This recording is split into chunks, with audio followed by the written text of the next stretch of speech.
In a world where magic suddenly spawned dungeons, demons, and chaos, that same magic also created awakeners, humans blessed with absurdly broken powers. And standing at the very top of that food chain was a squad facing the triple S rank 5-element demon Lord Bellefor. And this squad wasn't just confident. They knew they were built different, calling themselves God's Legion, the strongest awakener team in existence. With their captain, Elias B., calmly introducing himself as a man who had led this unit for 10 straight years like a veteran raid leader who never wipes. Just as countless demons began flooding the battlefield because their so-called mission was to cleanse this dungeon for the supreme rulers, the gods, prompting Alias Spy to instantly leap forward with his sword and command the squad to move out. Casually mentioning this was only their Huntile dungeon run, like it was another Monday.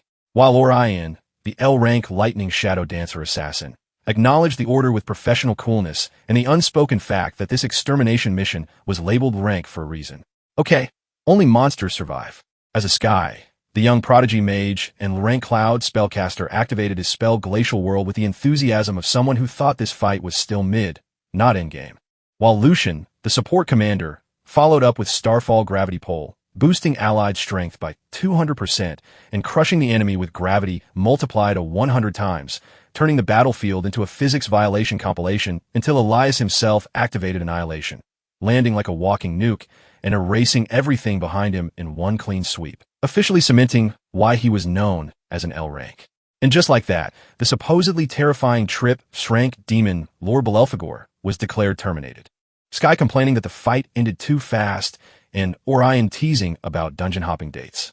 While Lucian pointed out that this mission felt suspiciously easy despite the highest danger rating, which Elias by quietly agreed with, mentioning Intel had warned of Bellefor's hidden scale and 5-element mastery before Orion shamelessly hugged him, pressing far too close and whispering about vacations, and maybe just the two of them, only for Elias by to panic reject with the emotional intelligence of a brick and insist on a group dinner at the usual holy capital spot, causing Orion to internally rage quit as Sky bluntly called him clueless until Elias Spy suddenly noticed someone missing and asked about that guy with Lucian mentioning he was supposedly handling cleanup, prompting Orion to complain that Sky was always late, which immediately aged poorly because Sky appeared out of nowhere in full swagger mode, snapped his fingers, declared the extermination mission initiated, raised a single finger, and in the next instant, the spellcaster's head was pierced clean through from behind, causing Elias by to spin around in pure rage as Orion and Lucian froze in shock while Sky calmly revealed that this betrayal was his real mission from the gods,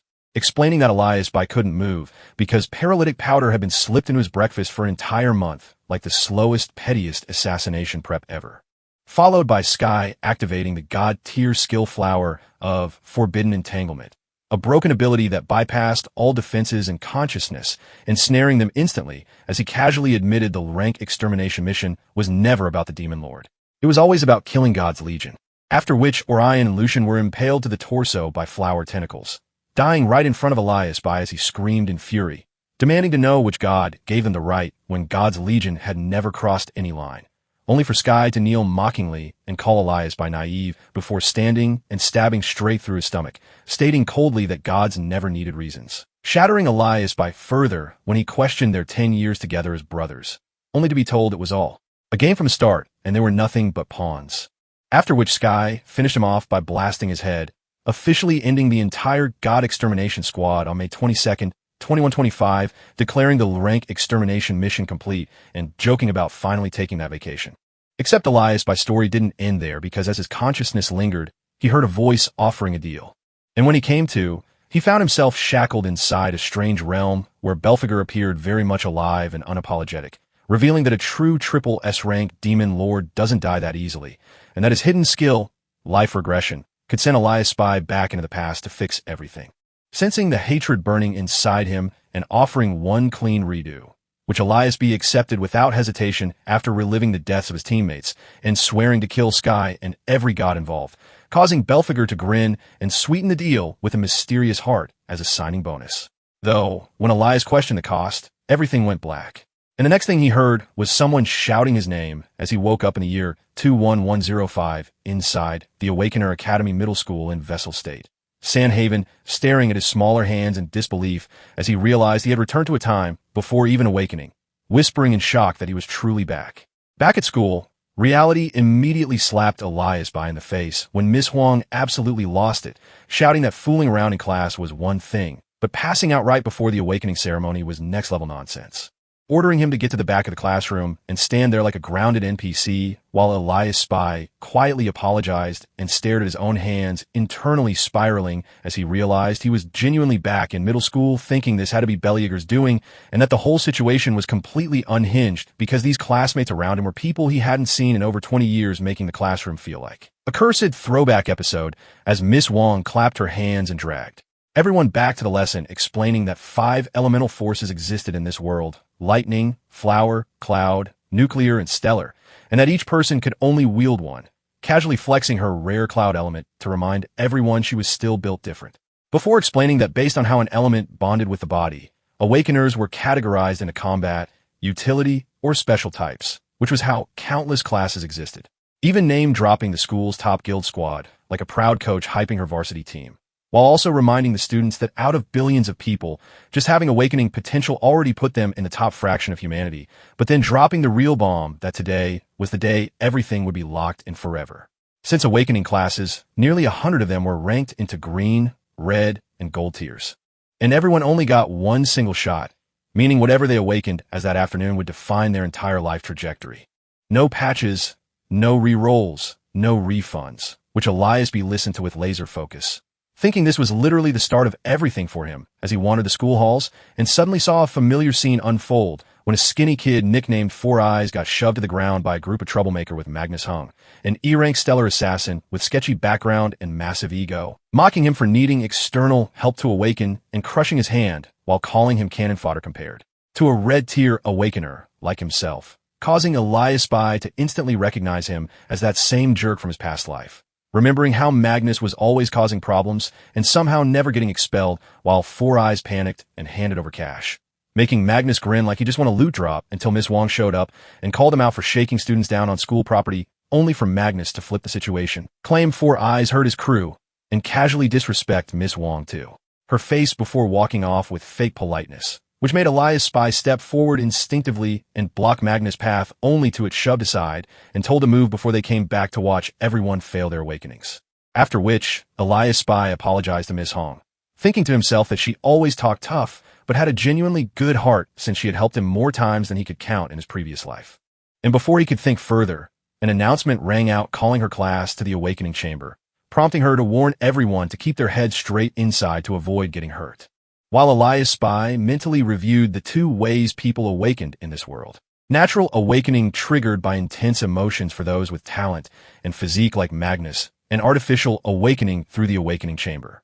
Peak human engineering designed to spike emotions and adrenaline until the body snapped into awakening, which was exactly why it worked.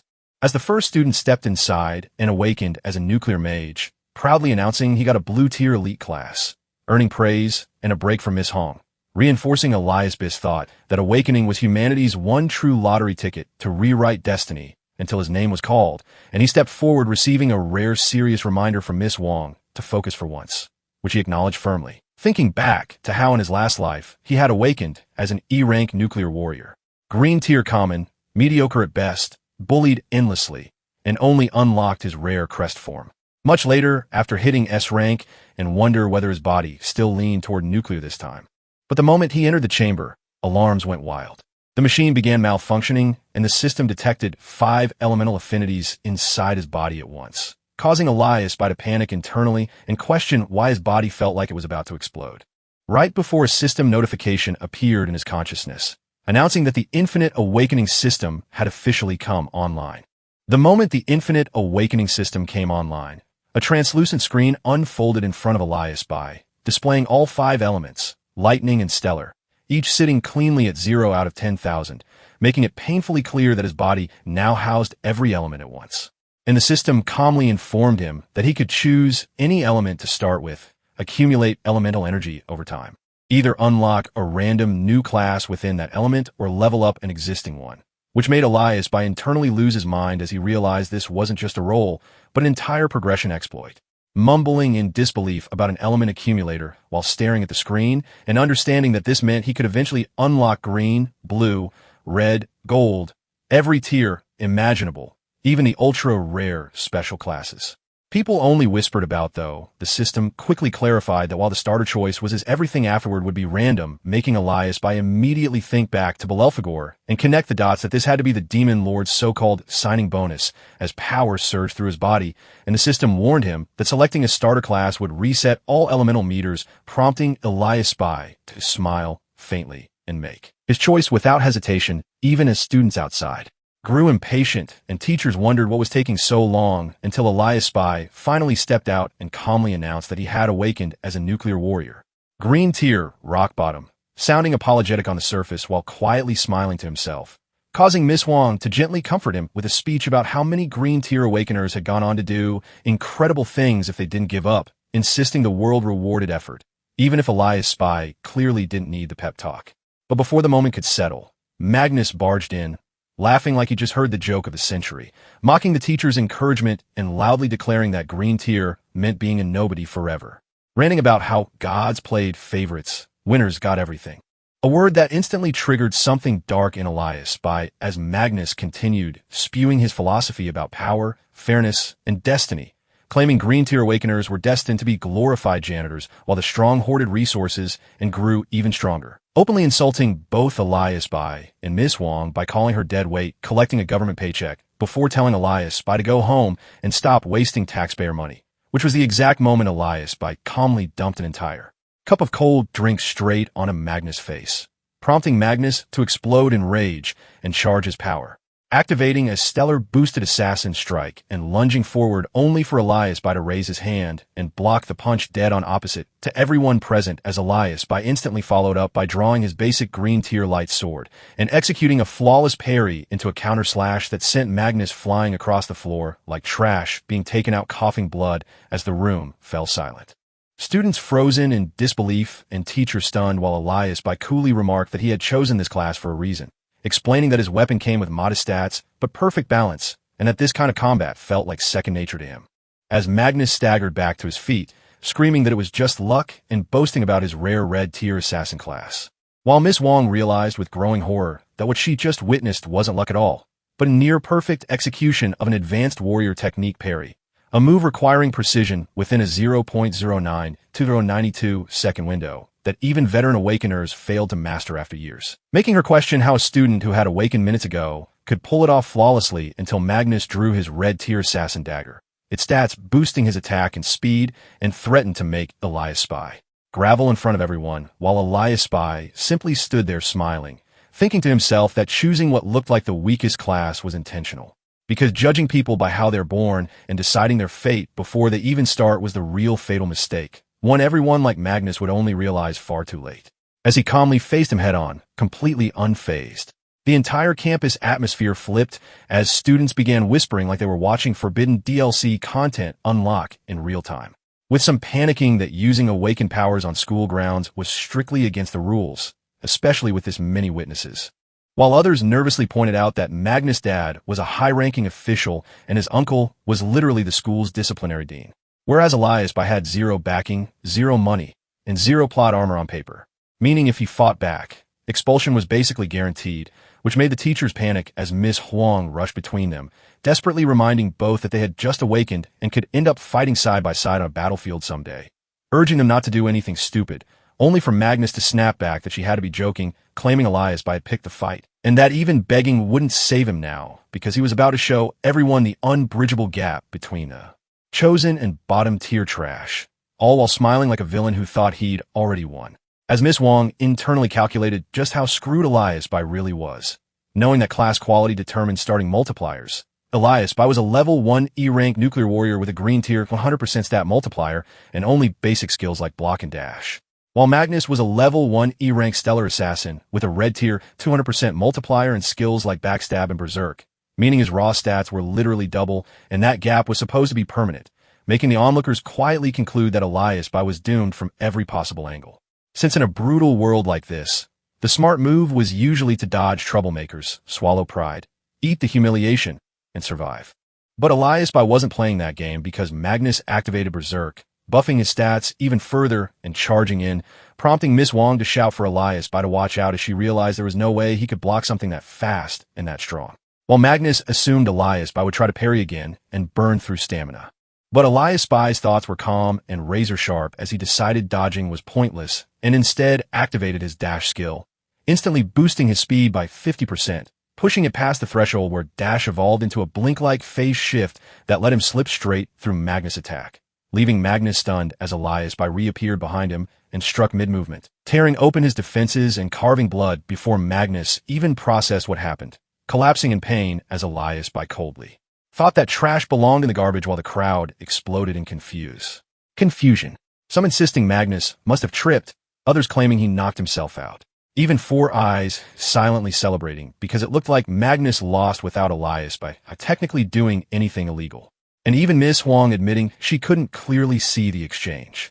Though one sharp-eyed student, the class rep, Scarlet, realized the truth, recognizing that Elias Spy had chained fundamental warrior skills at an absurd level, triggering dash at the perfect moment, exploiting positioning, and landing a surgical strike without blatantly violating school rules. Meaning this wasn't luck at all, but mastery so deep it looked invisible, which made her realize that Elias Spy wasn't just skilled, he was applying high-level combat instinctively, like breathing.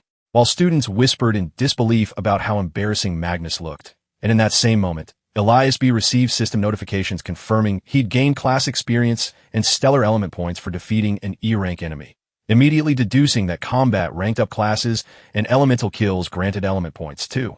Though he scoffed at the measly numbers and mentally planned to grind dungeons nonstop, knowing Nuclear Warrior truly became broken after class advancement, unlocking skill books that blew other classes out of the water. And at this time, he needed to grow far faster than in his previous life. But just as he was thinking ahead, Magnus staggered up again, gripping his dagger and launching a blind attack from behind, only to be stopped cold by a commanding voice as the disciplinary dean arrived and shut it down, humiliating Magnus further by asking if he hadn't embarrassed himself enough for one day, dismissing the crowd and ordering everyone to go home for the weekend and tell their families about their awakenings. While Elias Spy suddenly froze as a realization slammed into him.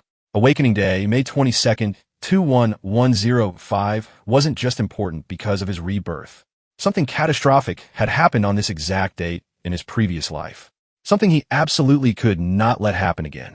And while the dean tried calling out to him, Elias Spy bolted without explanation, sprinting full speed as the dean waved it off and let the matter slide. Later in the office, Magnus was raging about losing due to luck, only for the dean to shut him down by explaining that what Elias Spy had done wasn't luck at all, but near-perfect execution of advanced fundamentals even veterans couldn't replicate.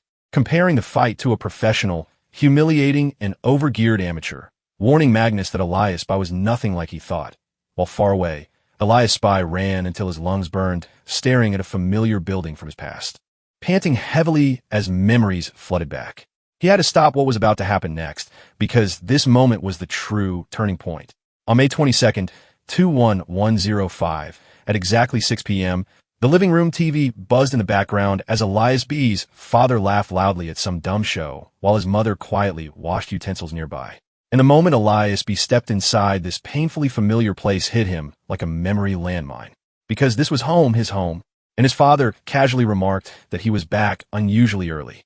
But the second Elias Spy saw his mother, something inside him cracked as she smiled gently, unaware that in another life she hadn't survived this day the same way, making Elias Spy think with genuine relief that she was still alive, still standing there, using sign language to tell him she'd made his favorite cottage noodles, only for Elias Spy to insist almost desperately that he wanted pickled fish today, not tomorrow. Pushing her to go buy it right now, despite her playful scolding who snapped that she could handle it alone and accused Elias Spy of ignoring him, reminding him that today was Awakening Day and demanding to hear the good news, standing up with authority and expectation, because this man Leon was a C-rank level 26 lightning warrior with a terrifying 400% attribute multiplier, someone who had clawed his way up from nothing and expected his son to reflect that success only for Elias Spy to quietly say he hadn't awakened yet, which instantly set off alarms as Luke mocked him, comparing him to the neighbor's kid who'd awakened Blue Tier, calling them a matching pair of losers, and ranting about how Elias Spy should have at least gotten red since Luke and himself had done it without any advantages, claiming he'd sacrificed everything for this moment before unleashing his aura and demanding to know the truth, prompting Elias Spy to release his own energy and admit he'd awakened Green Tier, which caused Lucan to snap completely, smashing a bottle over Elias B's head and screaming about embarrassment and disgrace, beating him like a punching bag while Elias realized with bitter clarity that his father wasn't just an awakener. He was a violent one, the kind who couldn't control his rage. And as the blows landed, Elias Spy remembered exactly what had happened on this day in his previous life. How Lucan had gone berserk upon learning he was Green Tear. How his mother had tried to protect him by placing herself between them like she always did. And how Elias had been too weak and terrified to stop it. Watching helplessly as Lucan beat her for nearly an hour, shattering her leg and smashing her head so badly that she'd never fully recovered mentally, leaving Elias by sobbing beside her as guilt ate him alive for years afterward. And now in the present, as Lucan continued beating him, Elias Spy realized that while nuclear warriors possessed uniquely broken abilities, he had just awakened and was still stuck at rock bottom, a rank with none of those advantages unlocked yet. While Lucan's character panel flashed in his mind, overwhelming stats, red tier class, making it painfully obvious that even if Elias Spy had awakened gold tier today, he still wouldn't be able to beat him right now. And when Lucan grabbed him by the hair and ranted about regret and anger, Elias Spy understood something critical. His father had come home early specifically for this confrontation, and meaning it wouldn't end until someone broke. And that meant Elias Spy absolutely couldn't let his mother be here when things escalated, forcing himself to endure the beating just long enough to make sure she stayed away, thinking grimly that at least he'd succeeded in getting her out of the house, only for fate to twist the knife as the door suddenly opened. And his mother returned, grocery bags slipping from her hands in shock, revealing that she'd rushed back early because she didn't want her son to go hungry. While outside, she'd been worrying about him the entire time. Him and Lucan turned toward her with a cruel grin, mocking her for coming back to see what kind of worthless trash she'd given him.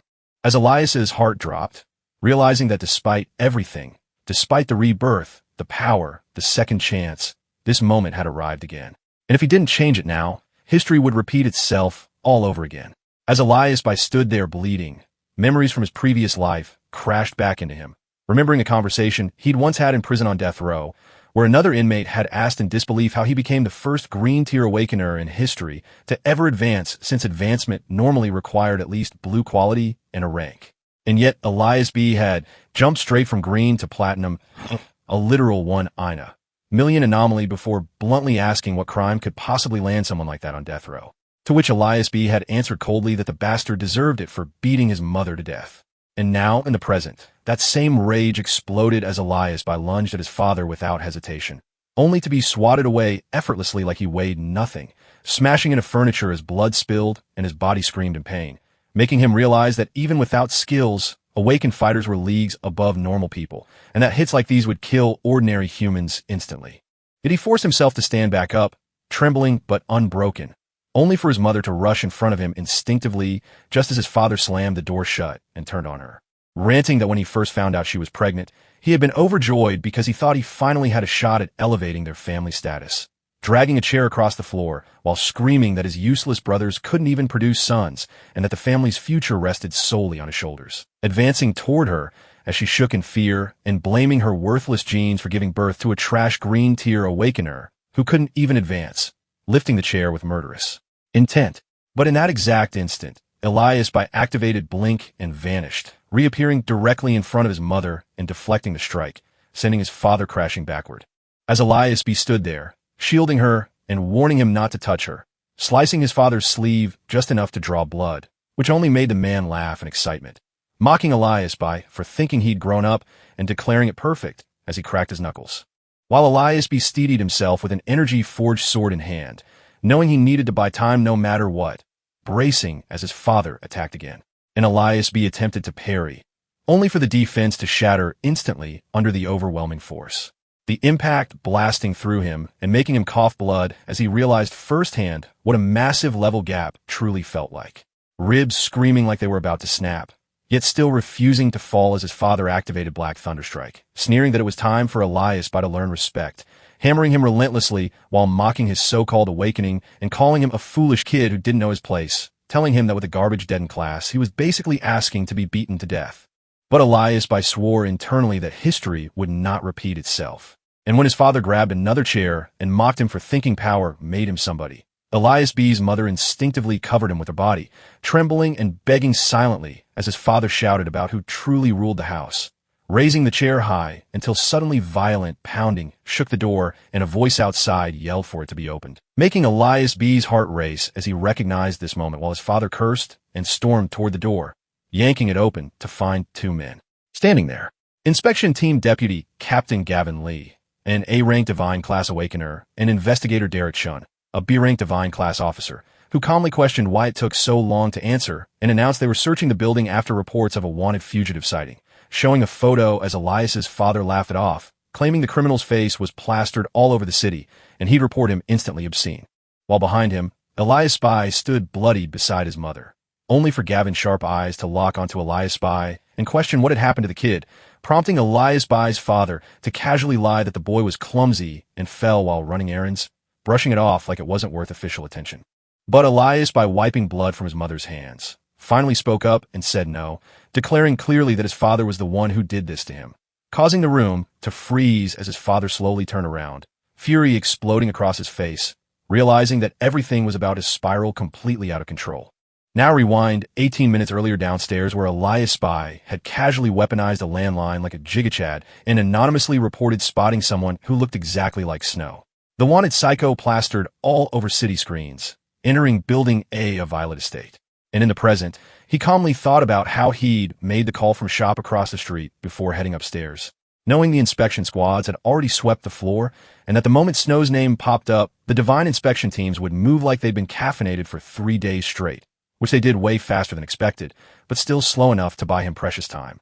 And now back in the apartment, the deputy captain questioned Elias B's father about whether the accusations were true, only for the man to laugh it off and claim Elias B was joking because he'd never hurt his own son, which is exactly when Elias B went full courtroom mode and calmly listed his injuries, stool trauma, bottle wand, fist damage, pointing them out like receipts and explaining that every single one could be documented as evidence right now, while quoting Divine Code Awakener. Management Regulations Chapter 8, Article 4, like a law student on Red Bull, stating that any awakener posing immediate danger must be arrested with an automatic 15-day lockup, which visibly stunned the inspection team before Gavin Lee stepped forward, formally placing Elias Bai's father under arrest, prompting the man to explode in rage and threatened Elias Bai until Derek Chin shut him down hard, warning him that resisting would end badly. And as he was dragged away, screaming that he'd remember this, the door slammed shut and Elias Bai finally turned to his mother, who immediately hugged him as he reassured her it was over, internally realizing he'd changed history. This time, and bought himself 15 days to grow stronger, bunching his fist as he reflected that the beating wasn't a total loss because he'd swiped his father's safety right, a rare treasure obtained through betrayal that had once dragged that man from rock bottom to C rank. Then quietly unlocking the hidden vault his father had always kept secret, retrieving an A-rank Kunblade, and thinking how in his past life he'd only discovered this after the bastard died. Realizing dungeons were now his only real path forward since all public ones were guild-controlled, leaving only school-managed rifts and hidden dungeons he remembered from before, Elias Bai entered an undiscovered dungeon. Fully aware that dungeons were demon-infested death traps requiring coordinated teams, yet choosing to go solo anyway, because he had no other option. Stepping into a freezing cloud-type environment where the cold bit deep. Instantly realizing something was wrong when a Bloodfawn wolf, a rank level 2, ambushed him at insane speed, forcing Elias Bai to dodge and jam the Kunga blade straight into its mouth before cleanly bisecting it, instantly killing the beast and confirming the weapon was cracked beyond belief with absurd stat boosts that patched his current power gap. Though he still grimaced at how weak he felt compared to his L-rank days, calculating that it would take slaughtering dozens of wolves just to level once, only to hear more growls echo through the frozen terrain as an entire pack emerged, led by a level 4 E-rank Bloodfawn Wolf King, causing Elias Bai to exhale sharply and think that getting dogpiled straight out the gate was insane luck. But as he tightened his grip on the blade, his eyes hardened because insane or not, this dungeon was now his grind zone, and he wasn't backing out. Elias Bai went absolutely feral the moment, the wolves L charging straight into them like rent was due, and landing critical hits left and right while dodging countering, and in slicing so fast the Bloodfawn wolves didn't even realize they were dead until their HP bars emotionally disconnected from their bodies. And as the fight snowballed, Elias Bai moved like a blender on X2 speed, constantly gaining experience while thinking he just needed to clear a few more to secure the day until only the Bloodfawn Wolf King remained. At which point Elias Bai dashed in, unloaded a ridiculous number of slashes, and deleted the oversized dog instantly, looting a snow wolf diamond and casually thinking that at this pace he'd cruise straight into D rank, which was immediately confirmed when his experience crossed 1,000, and he leveled up, gaining 12 stat points. Though he quickly realized E-rank bodies were made of wet cardboard, making him wish for a dimensional bag since leaving loot behind felt like a personal insult. Especially when he picked up the Snow Wolf diamond worth around 10 grand and thought about how solo grinding was an absolute nightmare compared to guild teams, which dragged his thoughts back to the brutal reality that if he wanted access to high-ranking dungeons, he'd eventually need to join the God Guild. Since the Awakener Academy was basically a talent conveyor belt feeding the guild, and getting kicked out meant being hard-stuck forever. Exactly what happened to his father when suddenly more wolves showed up and Elias Spy pivoted into big brain mode, sprinting away and slashing trees to block their path only to stop cold when even the wolves froze up because a cloud python slithered in.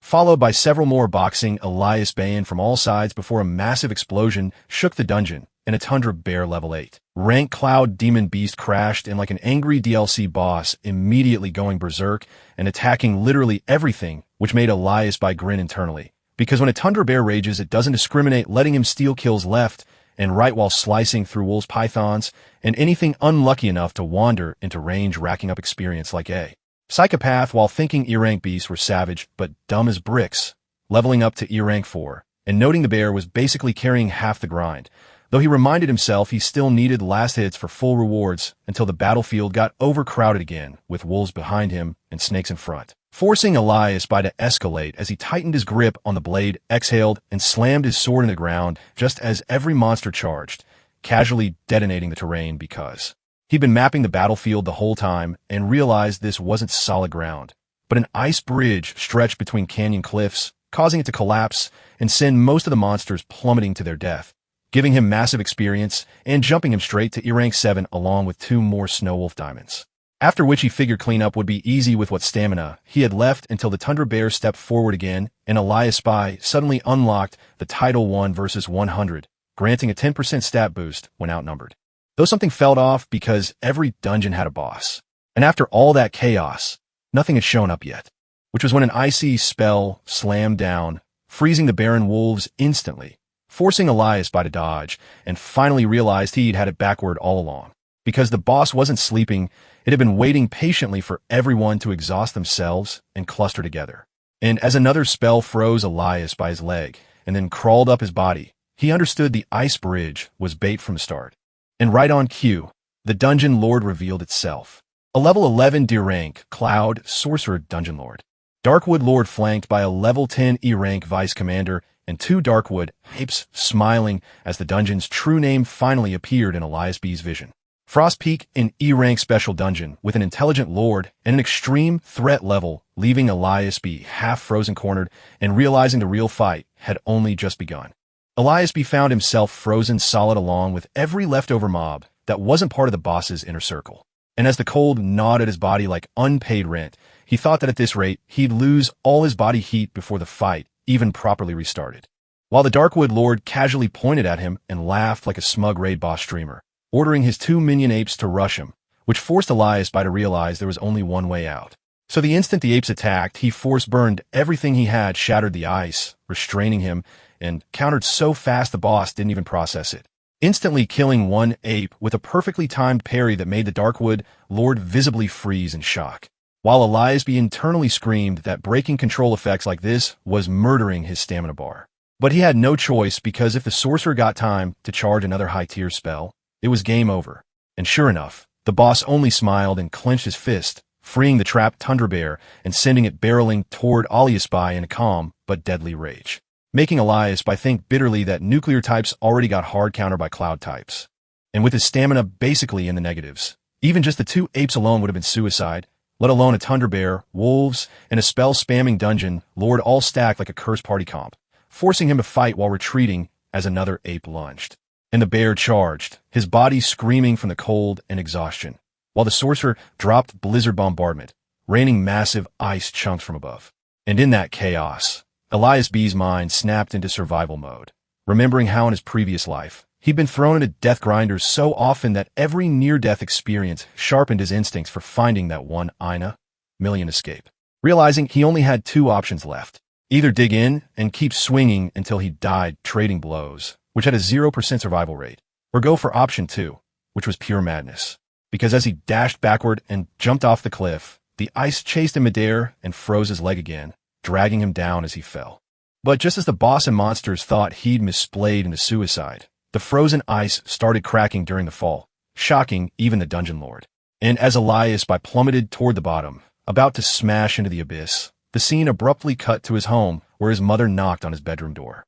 Annoyed that he slept till noon every weekend, only to find the bed empty and a note saying he was hanging out at a friend's place in Woodville and would be late, which instantly felt wrong to her because Elias B. would never leave a note like that, making her uneasy as she wondered why he felt like a completely different person since yesterday. While back in the dungeon, Elias burst out of a freezing river at the bottom of the cliff, gasping for air and clutching an ice rock as he confirmed his gamble had paid off.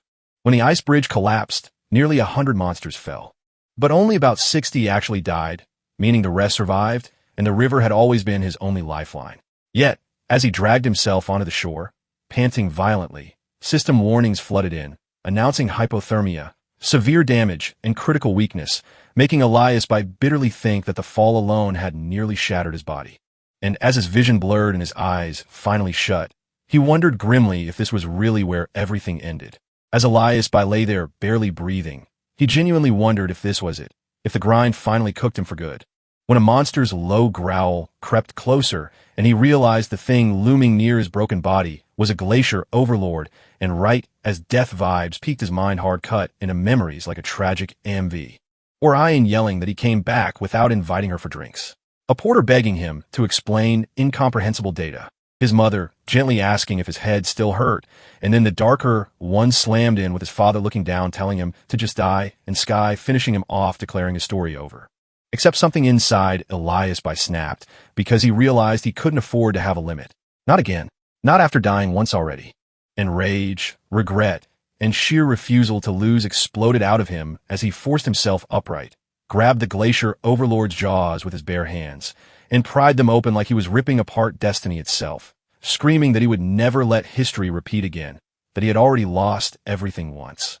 And with a kick so violent it sent the overlord flying and shattered one of its fangs, Elias staggered back, panting, dagger in hand.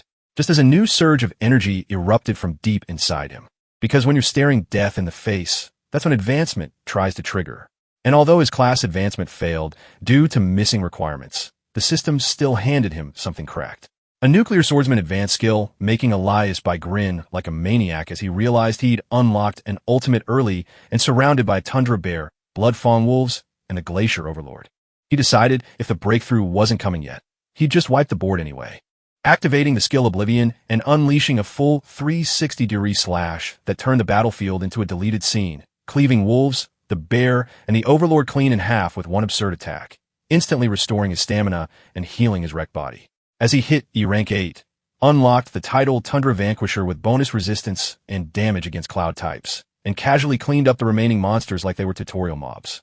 Leveling to E-Rank enemies now felt like child's play. The cold barely registering anymore thanks to Oblivion storing all the punishment he'd taken and refunding it as a massive AoE nuke, leaving him fresh as hell. After which he started climbing out of the frozen canyon with a rock in hand, thinking he had no idea how long he'd been trapped in this icy nightmare and needed to bail before his mom completely lost it, worrying only to hear movement above and spot the dungeon boss himself calmly waiting with his 8 minions hanging behind him like unpaid interns. One eye opening as Elias climbed into view, prompting an immediate ambush and Elias to smirk and mutter, well, round 2. Casually noting that somewhere during the climb, he'd already capped rank level 10. Smooth as hell. While Elias was busy throwing hands with destiny itself back home, his mother was pacing like an anxious NPC on loop because it was already May 23rd. And in her head, she kept asking where on earth her son had vanished to, worrying that he'd been gone far too long and praying he was safe while still stubbornly cooking his meal like he'd walk in any second. And meanwhile, back in the dungeon, the Darkwood Lord finally reacted as Elias stood atop the Tundra Bear's corpse like a boss intro cutscene. The Dungeon Lord pointing and laughing like this was still funny, only for one of the Darkwood apes to leap in and immediately get countered and deleted by Elias netting him 70 experience and visibly rattling the boss who panic-cast Blizzard Bombardment and hurled a storm of ice crystals his way.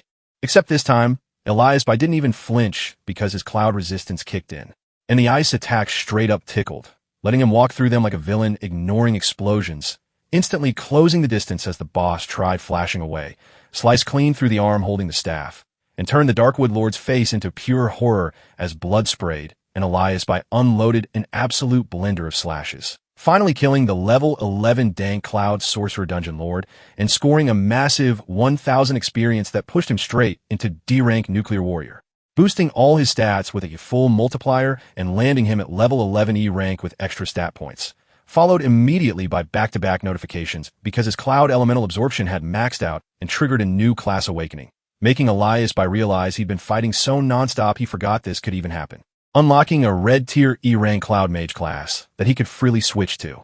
And even though it was only E-rank, that fat 200% stat multiplier meant its raw numbers were already matching his current D-rank warrior like a cheat code, topped off by dungeon loot, including a D-rank mage weapon and a dimensional pouch that could hold 20 items, causing the remaining apes to freeze in fear as Elias by casually flexed his red aura and announced he still had cleanup left, switching classes on the spot and gripping the staff to break in the new build.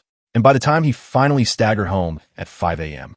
on Saturday, May 24th, his exhausted mother was still waking up when the door creaked open, immediately hugging him like nothing else mattered.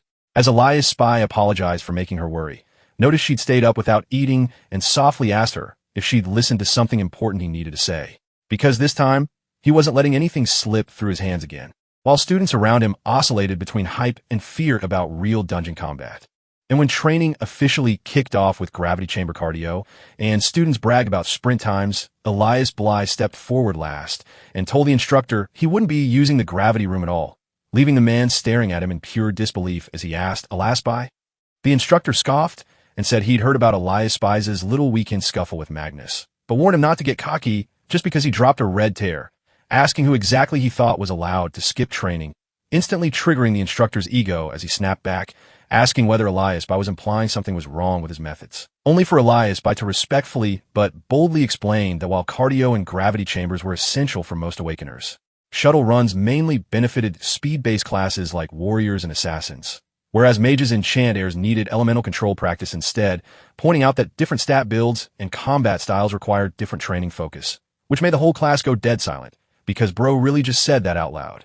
And even Four Eyes whispered that calling out the most elite trainer in school in public was borderline suicidal. Yet to everyone's shock, the instructor laughed, clapped Elias By on the shoulder, and admitted the logic was solid, saying the problem wasn't the idea, but scale. Since customizing training for hundreds of students before a live future-defining combat simulation was nearly impossible, as teachers had to decide whether to choose students' paths or let them choose for themselves. And seeing the students watching anxiously, Elias By thought about how awful his home life was last time, but how solid mentors had kept him from going completely off the rails. So he looked the instructor straight in the eye and asked him to believe in him just for this final performance, prompting the instructor to agree and ask for the plan where Elias B requested the elemental negation chamber set to max stunning everyone. Because why would a nuclear warrior willingly train where elements were suppressed only for Elias B to explain he wanted to be more well-rounded and quietly train his weak points without exposing his real ace, since he absolutely couldn't announce he was leveling multiple classes under God level surveillance, and as training began and his body froze under elemental suppression, Elias kept his distance from classmates on purpose, knowing attachment slowed, put him down. While the class rep also joined elemental training, claiming mage specialization, and jokingly challenged Elias By to spar only to get turned down as he said he was flying solo, which somehow fired her up even more. And later after school, when the excited kid and Four Eyes chased him down, panting like exhausted NPCs, Elias initially assumed they were trouble until memories hit him that these two were his closest friends in his last life, fellow deadweight punching bags who shared the only good times he'd had back then. At this time, he coldly decided that revenge required moving forward alone, walking off as they muttered about how much he'd changed, though Elias By suddenly doubled back just to tell Four Eyes to get his lungs checked the first chance he got, confusing them before he hopped on his cycle and trash-talked them for being slow, while internally remembering that Four Eyes died young from lung disease in his last life, and silently hoping he'd at least survive this one. And as the boys argued whether Elias By was now a cold jerk or just different, the scene shifted elsewhere, where Kai casually chatted with a higher-up about a hotshot newbie tearing up records in the court guild. While that same night, Elias By reminded his mom not to go out alone anymore, promising to return earlier and buy groceries, thinking it still wasn't enough and that he needed a safer place for her soon. As the final cut jumped to a woken prison, where his father discreetly slipped cash to a guard whispering that he was trusting him, and the guard replied calmly that everything was set, and he'd be out tomorrow setting the stage for things to go very, very wrong.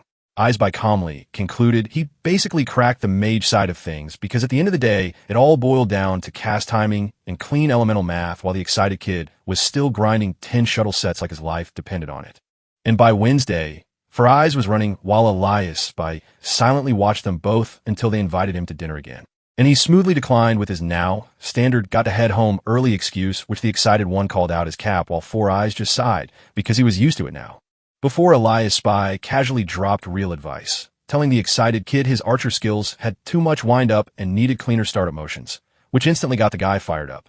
And then Thursday after school at the clinic, Faraz finally got his lungs checked like Elias Spy told him to, only for the doctor to confirm parasitic lung tumors that luckily got caught early, saying surgery would fix everything if done soon, but leaving Forey stunned as he realized that without Elias's warning, he'd never have known, wondering what on earth had changed about him. When gossip suddenly exploded on campus about Magnus cheating again and already hitting E-rank 4 thanks to private dungeon access through his family with whispers that the same guy who embarrassed him last weekend was getting jumped off campus today, and that Magnus wasn't letting it slide, which made Four Eyes panic and sprint through the streets thinking Magnus would definitely play dirty or bring a whole crew only to freeze when he remembered he was just a green tier chanter with no combat skills, and that dodging trouble was usually his survival strategy. But then his conscience hit harder than fear as he remembered Elias Spy had once saved his life, pushing him to break into the armory anyway and grab a weapon, because backing out now would be worse than dying, only to get caught by the class rep asking why he was freaking out and breaking rules. And when he blurted out that Elias Spy was in danger, she immediately realized this wasn't a drill. While elsewhere, Elias Spy casually biked through the streets, calling out for whoever had been tailing him since school to stop playing games, prompting Magnus to step out and announce this was payback time, charging in with a backstep assassination skill to appear behind him, only for Elias Spy to instantly counter shatter Magnus' weapon and calmly asked if he really thought he was the only one getting stronger before grabbing Magnus by the neck and slamming his blade in the ground right beside his head, making it finally click for Magnus that the boy standing over him wasn't just a head anymore. He was someone Magnus would never ever catch up to. Magnus finally snapped and unloaded all his frustration, screaming how Elias Spy leveled up to, demanding to know how fast, how, and why. Losing his mind because he'd trained nonstop at school and at home just to barely hit level 4. Ranting that there was no way Alias Spy should be faster than him, only for Alias Spy to calmly yank his dagger out of the ground and press it against Magnus' neck, asking in the most unhinged yet calm tone imaginable whether Magnus had ever actually died before, which instantly shut him up. Though Magnus scoffed and said if Elias Spy wanted him gone, he should just do it already, gripping his weapon and claiming Elias Spy had always wanted him dead anyway. But Elias Spy surprised him by saying no and not enough to kill him, pointing out that Magnus had followed him alone instead of jumping him with a crew, because deep down he just wanted to see how he stacked up, which made Magnus explode again and threatened to come back and finish him if Elias didn't do it now, prompting Elias Spy to sigh and admit Magnus really was that annoying. While nearby for eyes and the class reps secretly watched the whole thing and realized they didn't need to interfere because Magnus was already mentally cooked. And that's when Elias Spy casually dropped the bomb by telling Magnus he'd been expecting him and proposing a deal. He'd tell Magnus how to level faster in exchange for something later. Cutting straight to Friday, when training week ended and the instructor announced the combat simulation. Everyone that despite being a simulation, they'd be running real dungeons sealed by barriers but still packed with demon beasts with upperclassmen assigned as emergency support only teams of 4 or 5 and a choice between Frank or E-rank dungeons, stressing that anyone not ready should back out or lose credits, prompting the class rap and Magnus to confidently raise their hands for E-rank. While the excited kid whispered they had guts and joked he'd choose it too if he wasn't green tier until the instructor revealed only 8 out of 180 students picked rank, and then noticed Elias Spy hadn't chosen anything, which is when Elias Spy raised his hand and casually announced he wanted to run the school's D-rank Spirit Rift dungeon, instantly detonating the room as Four Eyes yelled what the heck, and the instructor flat out rejected it with the dean warning D-rank dungeons were insanely dangerous and required high school level D-rank minimums, only for Elias Spy to counter by quoting the handbook book and combat simulation rules, arguing that the entire point was scouting talent for the Gods Guild, and talent included guts, power, and accountability, directly asking if they were really going to deny him the chance to prove himself, then dropping the mic further by saying he'd solo it, which violated every safety policy ever written until the class rep suddenly raised her hand and declared she'd run dank too, shocking the dean, who panicked about explaining that to her father, while she calmly said she wanted top marks and to see her limits. Only for Elias Spy to reject teaming up again until the dean finally gave in with visible irritation and warned both of them not to get cocky. The instructor sarcastically wishing them luck, finding an upperclassman crazy enough to supervise what was basically a suicide mission, when suddenly an upperclassman named Julian raised his hand and volunteered, while Alias internally shrugged because he'd never heard of the guy. Julian sizing Elias by up, thinking this freshman didn't even know what league he was in. And with that, the instructor finalized the teams, announced that live stream drones would record everything live, told everyone to bring their game, and officially kicked off the combat simulation, setting the stage for a public throne that would decide who really ruled this. The Awaken Academy was built atop a conquered Great Demon Cave. Both the high school and middle school divisions occupied its grounds. The main cave had spawned many smaller subsidiary caves around it, perfect for student trials. Most were controlled, their threats rated between F and D rank. Entering one of these dungeons marked the start of a simulated combat exercise. The entire trial was live-streamed. Every action would be recorded and judged. As Elias stepped into the dimly lit cavern alongside Scarlet and their assigned senior guide, a single thought anchored his focus. That means I have to be careful not to reveal all my trump cards. This Link Demon Cave, it has what I want. A senior strode ahead, his voice echoing with practiced reassurance. Don't worry, I'll protect you both. I've even cleared an unsealed C-rank demon cave with a team before. Scarlet trailed slightly behind, her eyes scanning the damp, rune-carved walls. Just how strong are the monsters in a D-rank cave? The senior answered without turning. Generally, they range between E5 and D5, around level 5 to 15. The truly strong monsters in the school's caves are sealed. Different beast types almost never appear, let alone a boss. He paused, puffing out his chest slightly. Still, don't underestimate high-level E-rank monsters. Sometimes their attack power and speed can be overwhelming. After all, you've only just awakened. To them, asking questions are bad. He flashed a confident grin over his shoulder. I'll try to find some weaker mobs for you to farm for credits. Relax. Your senior is here. I won't let a junior like you get hurt. But while he was talking, Elias B had already walked past him, moving deeper into the tunnel with purposeful silent steps. The senior's smile faltered. Hey, if you rush that far ahead, you could startle the monsters. Elias B didn't break stride. You talk too much, he said, his voice flat and final. The senior stiffened, a tremor of anger in his reply. What? Scarlet watched, wide-eyed and nervous. They were being observed. Through a bank of camera screens, the live stream was broadcast to the entire student body. This year's simulated combat had begun. In a monitoring room elsewhere on the Ultimate campus, several officials and elite students watched the feeds. A boy with sharp eyes and an air of casual authority, the vice captain of the campus elite corps, leaned forward, a smirk playing on his lips. Captain, take a look at this stream, he said, pointing. It's going to be fun. One of the juniors picked a D-ranked dungeon. The captain, a girl with an impassive demeanor, didn't look up from her paperwork. Oh, what class? That's the funniest part, the vice captain chuckled. He's just the most worthless green warrior type. The captain's pen stilled. She finally glanced at the screen where Elias Spy's figure moved steadily into the gloom. A green warrior in a D-rank cave by choice. Her days grew calculating. I want to see where his confidence comes from. Back in the cave, the senior scouted Elias B's retreating back. His earlier bravado now tinged with irritation. Elias B's last command hung in the stale air. Don't need your help. The senior trembled, not from fear, but from pure, affronted pride. This was not how this was supposed to go. Scarlet gripped the strap of her bag, her knuckles white. The only sound was the drip of distant water and the low hum of the magical cameras floating in the shadows, broadcasting their every tense moment to the watching academy. In another simpler dungeon, a boy named Four Eyes was panicking. Don't come over here, he shouted, his voice cracking as he frantically rang his support class instrument. He was inside a sealed F-class labyrinth. A senior beside him sighed, trying to sound patient. You're just a chanter. Can't ask to be back. You're supposed to stay in the back and give us buffs. But Four Eyes was nervous, terrified, because he saw not one, but two monsters skulking in the gloom ahead. A flame bat and a violent cat. WY is an F-class labyrinth so scary? He stammered. His eyes then widened further as he spotted more shapes moving. A vicious Fong, a star ferret, and others slinking from side tunnels. Everyone in his group froze, shocked by the sudden crowd of low-level beasts. Meanwhile, inside a sealed E-class labyrinth, the atmosphere was tense. A healer knelt beside a wounded boy, her hands glowing with soft light. Are you okay, Justin? Another boy, his expression grim, stepped forward. If you guys can't do it, then let me handle it alone. He clenched his fists and power surged around him. The distinct aura of a Magnus. His thoughts burned with a single focus. I will definitely absolutely surpass you, Elias Spy. He moved instantly, a blur of motion. A spectral tiger materialized beside him and pounced, its claws slicing through one of the charging monsters with brutal efficiency. Back in the sealed, deranged labyrinth, Elias Spy was a study in calm devastation. He moved through the monsters like a scythe through wheat. The corpse of a rage bear, a solid E-class monster, lay at his feet, one of many he'd already dispatched. Scarlet stared, her earlier fear replaced by awe.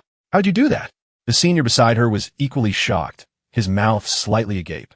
But then a skittering sound echoed. New monsters appeared from crevices in the wall. Large multi-legged shapes with too many eyes. Spider lurkers. Elias Spy didn't even turn. The monsters here are all sealed and can only use half their strength. He explained, his voice level. So they aren't that hard to deal with. Scarlet's eyes sparkled with excitement. Even at half strength, you're still taking on multiple enemies at once. That looks like I'm still a long way from catching up to you. Elias Spy finally glanced at her. There's no need to compare yourself to others. Just focus on being yourself. She puffed her cheeks slightly. Hey, do you always have to talk so coolly? Fine, I'll do my best. The senior, however, was stewing in frustration. You hogged all the damn spotlight. He cleared his throat, forcing authority into his voice. This is a D-class dungeon. You'd better not be so confident. Be careful. He straightened, tried to regain his mentor role. Your performance is indeed commendable, but it's your first time in a labyrinth. Plus, this is a 3-chamber labyrinth, which isn't so easy to handle. As your senior, I should still give you some advice. Scarlet, Elias Spy interrupted, completely ignoring him. You take care of the monsters coming from the right. I will take the left. The senior's eye twitched. Ignoring me again, they moved. Elias Spy was a whirlwind of precise strikes, and Scarlet, though less fluid, held her own, her determination hardening with each blocked attack. They cleared the chamber efficiently while the senior trailed behind, seething, ignoring me, treating me like baggage. As the last of the skittering sounds faded, Elias Spy paused. The monsters on the right are lower level. Can you handle the next wave by yourself? Scarlet blinked. By myself? The senior's anger boiled over internally. This brat. He has no respect for his seniors at all. But Elias Spy continued, his logic impeccable. This combat simulation is a test of each person's individual ability. You came here to be assessed, after all. Don't you want a good score? Scarlet took a deep breath, resolve firming in her gaze. Understood. I can do it. Elias Spy gave a slight nod and moved forward, his attention already on the shadows of the next passage where deeper growls rumbled. The senior watched them split, his pride wounded and his authority utterly dismissed. His face darkened. Dan, looks like you'd rather do this the hard way. Silently, he summoned his weapon, the metal glinting coldly in the dungeon's dim light. A plan born of spite began to form in his mind. Watching Elias Spy's fight on the monitor screens, the observing students buzzed with surprise. This is incredible. Elias Spy has taken care of so many E-class monsters already. What level is he now? Even their instructor was shocked, his earlier skepticism crumbling. One student scrutinized a data tablet. His report still says E-class level 1. So it's not clear, but judging by his mana output and combat speed, E3 or maybe even E4. And that's not all. Another pointed out, leaning forward, just now he chose the monsters on the left for himself and sent Scarlet to the right. That's because he observed the elemental counter relationship and had the flora element user Scarlet deal with the astro element monsters. Even though he knows this is a test of individual ability, he still made the most logical assignment. It seems he has great tactical awareness. The instructor stared at the screen. Elias Spy's calm figure moving with lethal grace. He remembered the boy's words before the trial, delivered with quiet certainty. Teacher, trust me, I won't let you down in this graduation performance. A slow nod of understanding came over the instructor. So the kid wasn't just bragging. His voice was a low murmur. What will he do next? In the dungeon, Elias Spy fought with a detached efficiency. His thoughts were clear, analytical. I noticed earlier that the astro-element beasts have basically all been coming from the right-hand cave. Not only are they lower level, but they're also countered by her flora element. As if on cue, he monitored Scarlet's fight from his periphery. A beast lunged at her from behind. Instantly, she whirled, her hands flying up. Vine wall.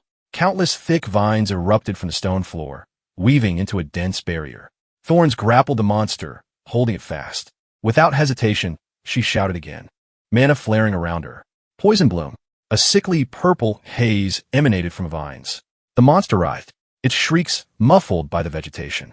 Scarlet clenched her fist. Constrict. The vines tightened violently, then jerked inwards. A terrible cracking sound echoed, and the monster shattered into dissolving fragments. The system notification was silent to them, but the result was clear. She had successfully killed a star roach. Level 6. Scarlet breathed heavily, a flush of triumph on her face. I did it again. When mages are at E-class, they possess a basic class skill unique to their profession. Elias B. cataloged her skill is to use plants to create a poisonous trap. Vine wall rapidly grows vines into a wall. The thorns carry a certain poison effect. A flicker of respect crossed his mind. But for her first time in a labyrinth, to be able to calmly face monsters of a higher level by herself, and to even think of using the vines to surround them and shrink the area to kill them, she really does have certain talent. He dispatched the last monster in his sector and stood before the shimmering magical seal that marked the entrance to the next chamber. She can handle the ones in front of her. The D-class monster should be all sealed, his gaze lifted, subtly scanning the floating orb-like broadcast camera. At this rate, even in front of the live broadcast and pros, I can hide my true strength and still get a high score. But I also have to consider the live broadcast equipment followed us in. How should I proceed with the next step of my plan? While he was calculating, the senior's thoughts curdled into resentment nearby. You think you're pretty capable, don't you, to completely ignore me, your senior? Since you too can handle everything yourselves? His eyes narrowed. A shimmering bow of light materialized in his hand. He knocked an arrow that glowed with disruptive energy. Then try this, he drew and released. The arrow of light shot not at a monster, but straight past Elias by from behind Scarlet, aimed to strike the ground near her feet. A warning shot meant to startle, to disrupt her focus and prove his necessary presence. The senior called out, his voice laced with false concern. I was originally trying to give you a buff.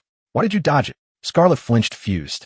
I didn't. But before she could finish her protest, a thunderous roar erupted from the cave entrance behind her, agitated by the sudden surge of light magic. A massive shape burst from the darkness, moving with terrifying speed. It was a double-headed stone lion. Level 11, a solid D-class threat. Its end were open, dripping with rocky saliva, and it was charging directly at Scarlet's unprotected bun. Elias Spy saw the lion bearing down on Scarlet. She had already thrown up her vine wall in a panic, but the Declassade monster tore through the barrier as if it were paper. It roared, the sound shaking the cavern, and lunged straight for her. We're done for, she thought, her blood running cold.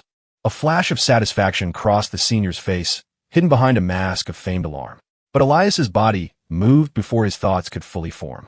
Swiftness, a surge of energy jolted through his limbs. The skill temporarily increased his speed by 50%, the effect scaling with his reaction time and proficiency. He became a blur, crossing the distance in an instant. He launched himself just above the lion, bringing his sword down in a fierce slash.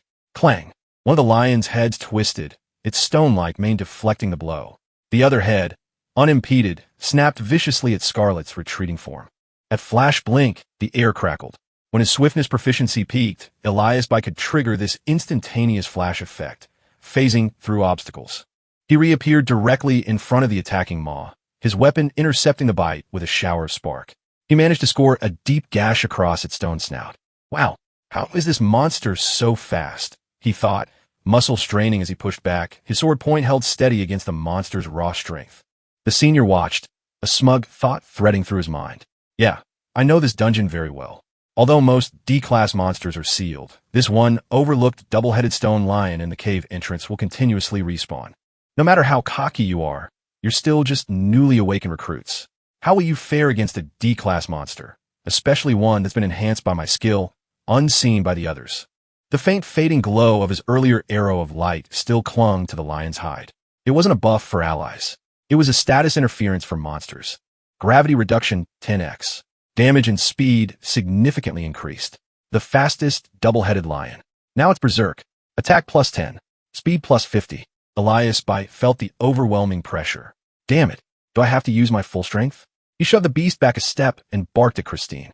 Fall back. You can't handle this monster right now. His own heart hammered against his ribs. I was actually scared for a moment. But as the lion recoiled and gathered itself for another charge, Christine didn't retreat. Her face was pale, but set with determination. "And vine wall," she shouted. A wall of thorns erupted, stalling the lion's advance again.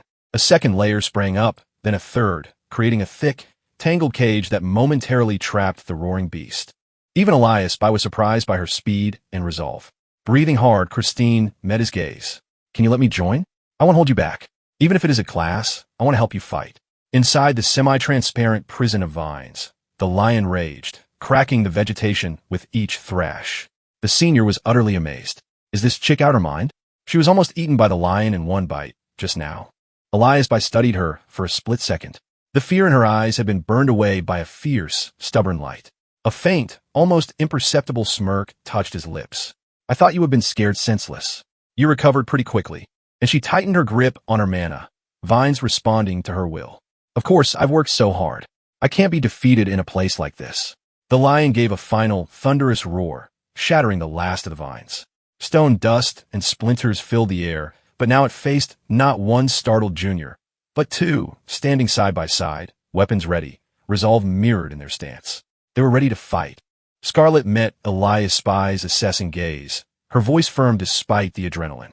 Besides, with you here, I know I won't die. Eliasbi's response was pragmatic, focused on the battle. You just used 3 layers of skill at once. Your elemental power is limited, so you can't waste any more of it. I know that, she replied, already calculating her remaining mana. A brief memory flashed in Eliasbi's mind. The Scarlet of my past life was already shining brightly in middle school, optimistic, confident, and generous. A young lady from a powerful family background who was kind to everyone. She became the class president, always serious and responsible. I lost track of her after that. Perhaps she went on to live an ordinary, peaceful life. His eyes refocused on her, standing resolute against the roaring lion. But for now, she is someone I can trust. As long as no other accidents happen, I should be able to pass this test while hiding my true strength, watching their coordinated stand. The senior's lips curled in a sneer. Do you really think the two of you are enough? That vine wall won't hold it for more than a few seconds. Real combat isn't won on confidence alone. With your level of strength, there is no way you can deal with this enhanced D-class beast. He crossed his arms, waiting. When you are finally begging for your lives and have no choice but to ask me for help, I will teach you what it means to respect your elders.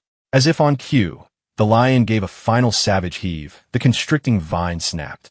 It broke free instantly, its dual head swiving with renewed fury.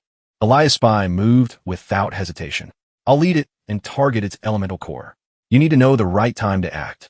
The lion lunged. They dodged in a split-second unison, jumping to opposite sides of the cavern. Eliasbi's mind raced. I damaged it just now, so it's prioritizing me as a target. He turned and sprinted, not away from the monster, but toward the shimmering shallow underground pool at the chamber's edge. The lion roared and gave chase, its enhanced speed making it a blur of stone and rage. Eliasbi hit the water, his swiftness skill leaving a trail of ripples. The lion plunged in after him, the water churning violently. Now Eliasbi's shout echoed off the wet stones. From the bank, Scarlet's hand shot forward. Vine-beamed, thick rope of vines erupted from the mossy cavern floor, not to cage but to ensnare. They whipped through the air, wrapping around the lion's hind legs and torso the moment it was most burdened by the water. With a grunt of effort, Scarlet willed the vines to pull. The massive beast was hauled, roaring and thrashing out of the pool and onto the stone, completely entangled. The lion writhed, trying to summon its berserk strength, but Scarlet wasn't done. Her eyes glowed faintly with emerald light. Constrict poison bloom. The vines tightened with crushing force. A sickly purple miasma seeped from the thorns directly into the beast's stony hide. The enraged roar turned into a choked gurgle as the berserk effect sputtered and died. Disabled by the overwhelming venom and pressure, its movements grew sluggish, paralyzed by the toxin. Eliasbi emerged from the water, dripping but composed.